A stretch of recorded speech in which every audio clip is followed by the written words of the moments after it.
Hi friends, welcome to my channel. First time ನನ್ನ channel ನೋಡ್ತಾರೆ, subscribe ಮಾಡ್ಕೊಳ್ಳಿ friends. ಇವತ್ತು ಬಂದ್ಬಿಟ್ಟು ಈ ಥರ ರೆಡಿಮೇಡ್ ಟಾಪಲ್ಲಿ ಸ್ಲೀವ್ಸ್ ಉದ್ದ ಇದ್ದರೆ ಯಾವ ರೀತಿ ಕಟಿಂಗ್ ಮಾಡಿ ಸ್ಟಿಚಿಂಗ್ ಮಾಡೋದು ಅಂತ ನೋಡೋಣ ಬನ್ನಿ.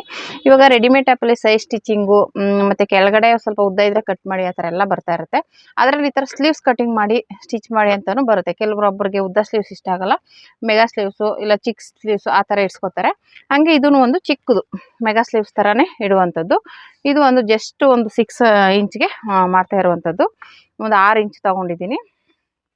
ಇವಾಗ ಈ ರೀತಿ ಮಾರ್ಕ್ ಮಾಡ್ಕೋಬೇಕು. ಇವಾಗ ನಿಮ್ಗೆ ಏನಾದರೂ ಇದು ಮಾರ್ಕು ಸರಿಯಾಗಿ ಬರಲ್ಲ ಅಂದರೆ ಒಂದು ಸ್ಕೇಲಲ್ಲಿ ಮಾರ್ಕ್ ಮಾಡ್ಕೊಳ್ಳಿ, ಓಕೆನಾ.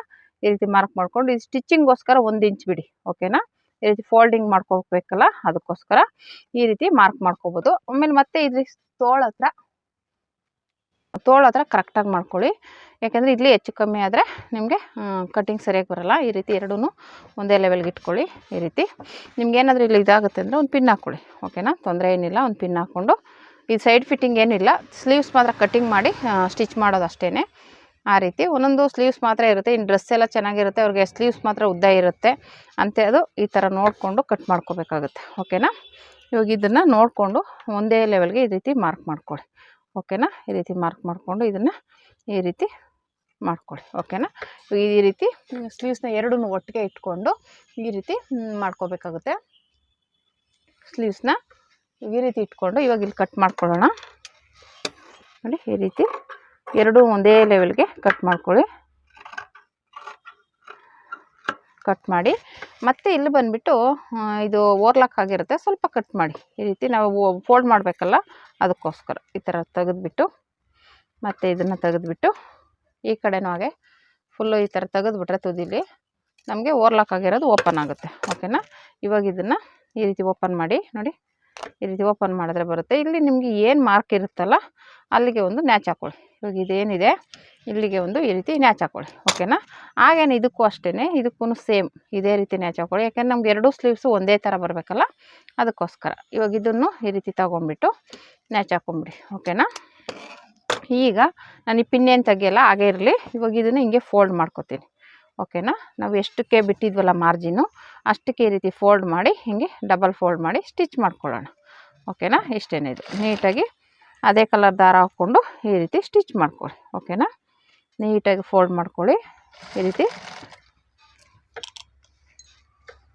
ಈ ಥರ ಡಬಲ್ ಫೋಲ್ಡ್ ಮಾಡ್ಕೊಳ್ಳಿ ನೋಡಿ. ಈ ರೀತಿ ಡಬಲ್ ಫೋಲ್ಡ್ ಮಾಡಿಕೊಂಡು ನೀಟಾಗಿ ಸ್ಟಿಚ್ ಮಾಡ್ಕೋಬೇಕು, ಓಕೆನಾ. ಇಷ್ಟೇ.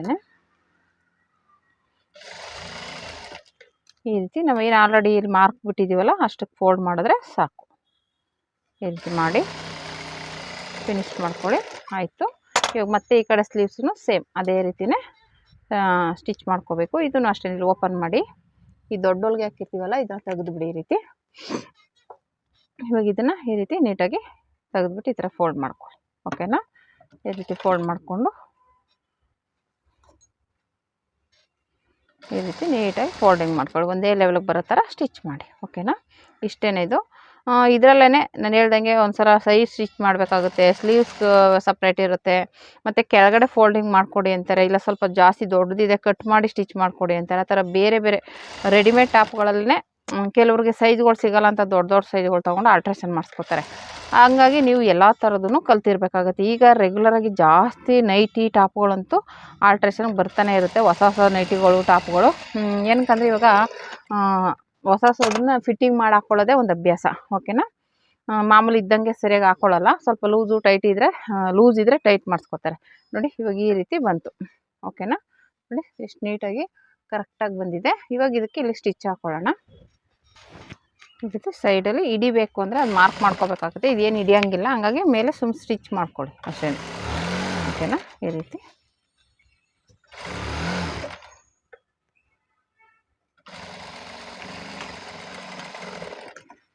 ಓಕೆ. ಮತ್ತು ಇಲ್ಲ ಇನ್ನೂ ಒಂದು ಸ್ಟಿಚ್ ಹಾಕ್ಕೊಳ್ಳಿ, ಇನ್ನೂ ಒಂದು ಸ್ಟಿಚ್ ಹಾಕ್ಕೊಳ್ಳಿ.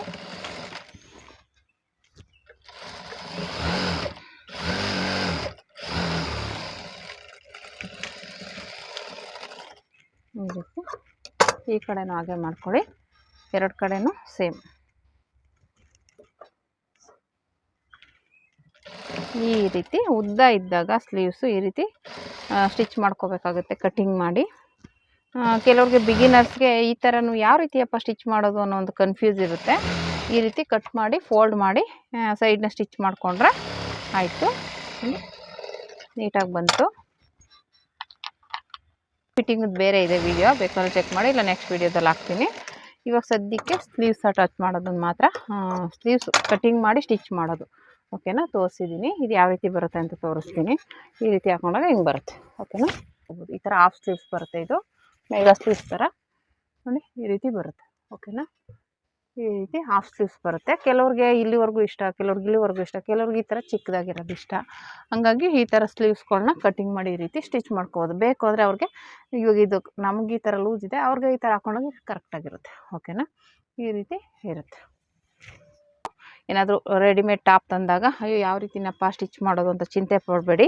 ಈ ರೀತಿ ಆರಾಮಾಗಿ ನಿಮ್ಗೆ ಎಷ್ಟು ಉದ್ದ ಬೇಕು ಅಷ್ಟು ಉದ್ದ ಸ್ಲೀವ್ಸ್ನ ಕಟ್ ಮಾಡಿಬಿಟ್ಟು ಫೋಲ್ಡ್ ಮಾಡಿ ಸ್ಟಿಚ್ ಮಾಡಿ ಸೈಡ್ ಫಿಟ್ಟಿಂಗ್ ಮಾಡಿಕೊಂಡ್ರೆ ಆಯಿತು ಓಕೆನಾ. ನೋಡಿ ಎಷ್ಟು ನೀಟಾಗಿ ಬಂದಿದೆ ಓಕೆನಾ.